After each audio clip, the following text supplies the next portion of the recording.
everyone. Welcome to our last day, our finale of our Profit First Masterclass. My name is Suzanne Mariga. I'm the Chief Accountant, Chief Profit Advisor here at Mariga CPA. And I want to thank you guys for joining us. So today is our last day. It's our last day together. It has been a long week, right? But you guys, I feel like you've learned so much and it's been so wonderful spending time with you. And I really feel that over the last 9 days, you have been given some really solid gifts. You've been given some really solid gifts in your toolbox that if you use properly, if you really go in, study it, review it, you can change your business drastically, right? You can change the projectile of your business just by the 9 days that we've spent together so far. And these are some powerful tools that you can use to really change your business. So today, before I head out, what I want to talk about is your next steps. I want to talk about your next steps and your plan of action. And this is an important question because, over the past week, I've gotten a few questions from small businesses and they're wondering, what should they do in the world of COVID-19? What should they do in the world of COVID-19? And I'm going to be honest with you, this is a question that every single person in America is facing right now. Every single person is facing this, no matter how old your business is, how big your business is. Even if you're an SEC publicly traded business, you are facing this question in America. We had to face this question. In fact, we had to even decide, are we going to even host this masterclass? Are we going to even go on? Were we going to even proceed? Because things are different. Things are different than the way it was before COVID-19. And as you can tell from being part of our class, we put a whole lot of effort in this class, a whole lot of effort in planning our presentations and putting this group together and how we were going to present this group. And we put a whole lot of effort in this group. And in fact, we put a whole lot of effort in this group way before COVID-19 was even thought about. So even before COVID-19 happened, we were putting together these classes, right? And when COVID-19 hit, and our cities were closing down, our team literally looked at each other. We looked at each other literally face to face, and we were like, what do we do now? Should we even continue? Or should we go ahead and just cancel this, right? Should we even cancel this? And I'll be honest with you, it was tempting. The government was offering tons of money, PPP loans, EIDL, and frankly, our team was already busy. We were already booked, and we had plenty of work to go on. But we looked at each other, and we literally said to each other, you know what? The show must go on. The show must go on. Can you guys put that hashtag in the comments? The show must go on. The show must go on. We literally looked at each other, my team, and said, you know what? The show must go on. Frankly, COVID-19 is here to stay. The government literally tells us that it's going to be 18 months before a cure is found. And if we were to decide to go home, if we were going to decide to close shop, right? We were going to be closing shop for at least a year. And literally our team looked at each other. If we decided to close that, we would literally have to close for a year, right? Because there's not going to be a cure. COVID-19 is here to stay, right? And so we decided as a team that we were going to go forward. You got it. We were going to go forward and we were going to pivot as a firm. We were going to go forward, pivot as a firm, and really just build it online is what we decided to do. We decided that as a firm, we were going to be part of the solution. We were going to be part of the solution in helping America get itself together, right? Get itself together and move forward as a country. We made that decision that as business owners, entrepreneurs, we were going to get together and we were going to be part of the solution. We were going to help America get itself together and move on. And so we are here today. We are here today giving this free Profit First Masterclass. And we are teaching you how to implement Profit First in your business. And we're doing this because frankly, COVID-19 is here to stay. COVID-19 is part of our permanent lives and it is going to be here for a while. And this means that social isolation, as you guys are seeing it today, is here to stay. And as small businesses, what that means is that we permanently have to learn to do business differently. We have to permanently learn to do businesses differently. And as a small business, what will you do? What will you do as a small business? What will you do? In fact, statistics are telling us that they are estimating right now, at least 50% of small businesses are not going to make it out of COVID-19. 50% of small businesses are not going to make it out of COVID-19. That is what statistics are telling us. What statistics are telling us that these small businesses out there are going to shut their doors, go home, enroll, and go collect the government check, right? That's what they're telling us, that 50% of your small businesses, 50% of your colleagues are going to go home, shut their door, and go home and collect the government check. That is exactly what the message is. And many of your friends, many of your colleagues that are entrepreneurs, they are going to literally go home and collect the government check. But for those of you today, those of you that are here, those of you that are choosing to stay in the game, You guys are going to go on and build legacies. You got that? You guys are going to go on and build legacy. And you're going to go on and become the next market leader. And you're going to go on and you're going to pivot. And what that means is you're going to be adjusting to this new reality. You're going to be paving a new way. You know, how many great businesses started in the middle of a recession? How many great businesses started in the middle of a depression? For you guys that choose to stay in the game, you guys are going to be the game changers. You are going to show America just how entrepreneurship is done. Now, you guys know my kids have been amazing this week. How many of you guys have known that my kids have actually been home this week? They have been so incredibly good, right? They've been so quiet. And they've been with me all week because their schools are closed. Actually, last week was the last day of school. And so they've been silent.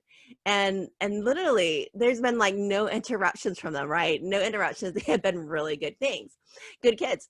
And one of the things that I promise my kids that if they're good, and I mean really, really good, I mean, don't interrupt, don't get on camera, really, really good, I'm going to reward them with lunch from the restaurant that they choose. And we have it delivered.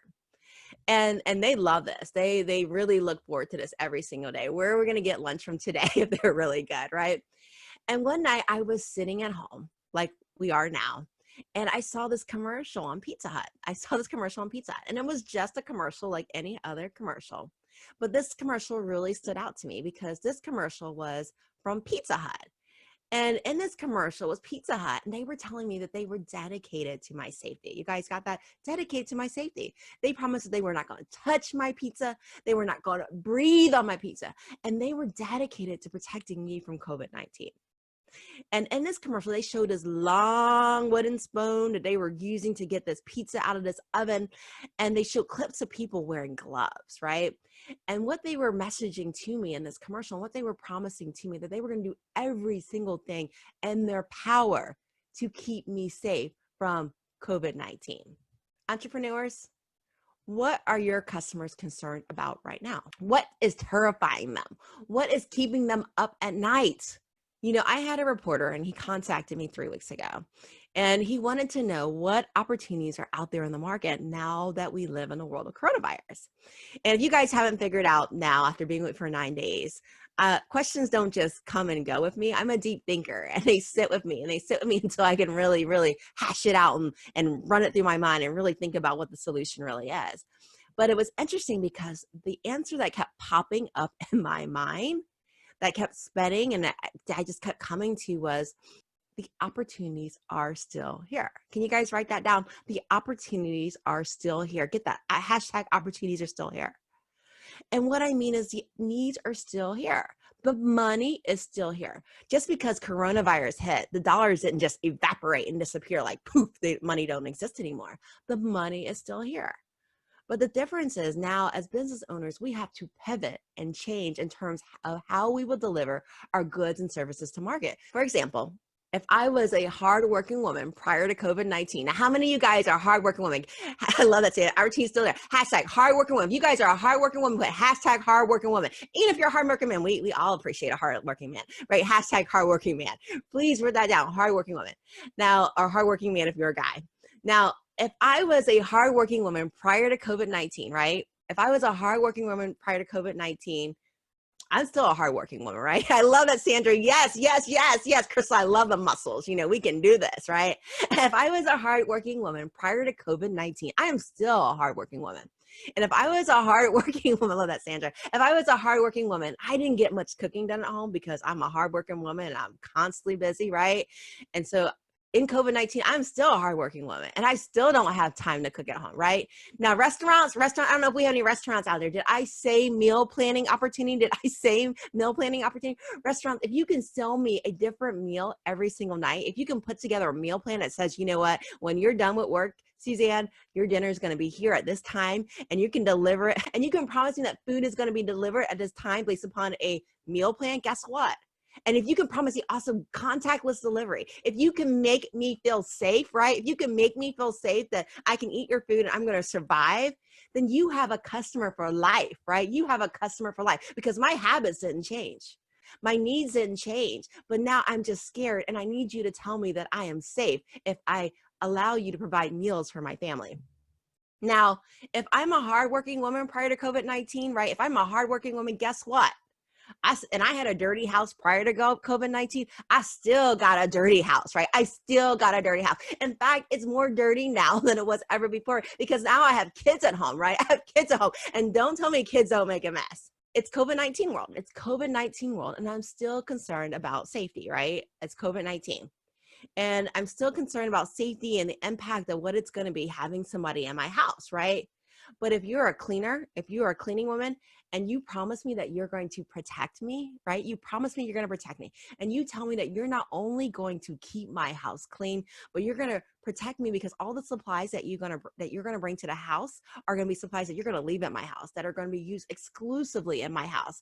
That mop that you use, that broom that you use, that sponge that you use, even heck, the disinfectant that you use that you're going to bring to my house. And not only are you going to bring it in my house and just use it in my house, but you're going to tell me that you're not just going to wear gloves in my house, but your employees are going to be protected by masks and they're going to wear disposable booties. Guess what? I'm going to feel safe. And now my needs are being met both physically as well as emotionally, right? And again, you have a customer for life. You have a customer for life.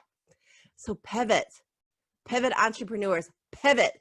The opportunities are still here.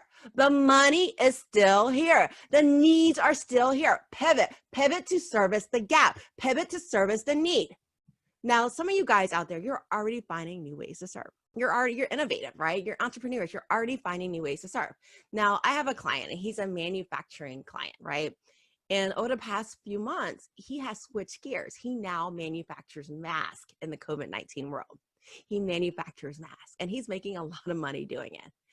Entrepreneurs, thought leaders, profit first entrepreneurs. The opportunities are still there. The money is still there. The needs are still there. Pivot to the gap. Can we get that hashtag pivot to the gap? Now, some of you are asking me, what is the hardest part about starting Profit First? And I'm going to be honest with you, the hardest part about starting Profit First, the hardest part is just getting started. That is literally the hardest part about Profit First. But once you get that stone rolling down the hill, once that momentum begins to build, don't ever stop a boulder that's starting to roll down the hill, because I promise you, you're not going to make it, right? Don't ever try to stop a boulder from rolling down the hill. In fact, Mark Twain once said, if it's your job to eat a frog, it's best to do it first thing in the morning. And if it's your job to eat two frogs, if your job is to eat two frogs, it's best to eat the biggest one first. Profit first entrepreneurs, eat the frog. Eat the frog. To have gotten where you are today and to get where you are going to go tomorrow, you're going to eat a whole lot of frogs. Start with a 1% profit allocation and gain momentum as you move along. And if you want to go farther, and if you want to go faster, then go with me, a Profit First coach. Now, I know some of you guys are afraid to make that next step. You're afraid of the unknown. You're afraid of failure. Some of you guys are just afraid about where you're going to go and where you're going to end up. And some of you guys, you're wondering, can you even handle success if it happens to you? Can you even handle wealth? Can you handle if good things happen to you? And you're wondering, will you be able to make hard decisions? And to you, I'm going to say, weigh the return on investment. What happens to you if you continue on the same road? What happens if you stay on the same road? What happens if you don't change? Will you just stay the same? What happens if you don't make that step? What happens if you don't commit to change? What unlimited possibilities are for you if you go forward? What are the unlimited possibilities for you if you go forward? What would it mean for you to get every single thing that you want? What would it mean to be debt-free? What would it mean to be able to not have to worry about how you're going to make payroll, right? Or not worry about having enough savings to weather those storms like COVID-19, to be able to take vacations that are unannounced, to be able to come home to your spouse and say, hey, honey, we're going on vacation. Just pack your bags. It's happening this weekend. What would it be like to be able to take those vacations? Imagine being able to go to a car dealer and just be able to drop cash on the car of your dreams and just walk out, right? Imagine that, having to worry about financing paperwork. Imagine living a life that leaves a legacy. It has been an immense pleasure to get to know you guys, to be able to serve you. For those of you guys that are moving on with me, I am so excited about the things to come. Thank you. Until next time. Goodbye.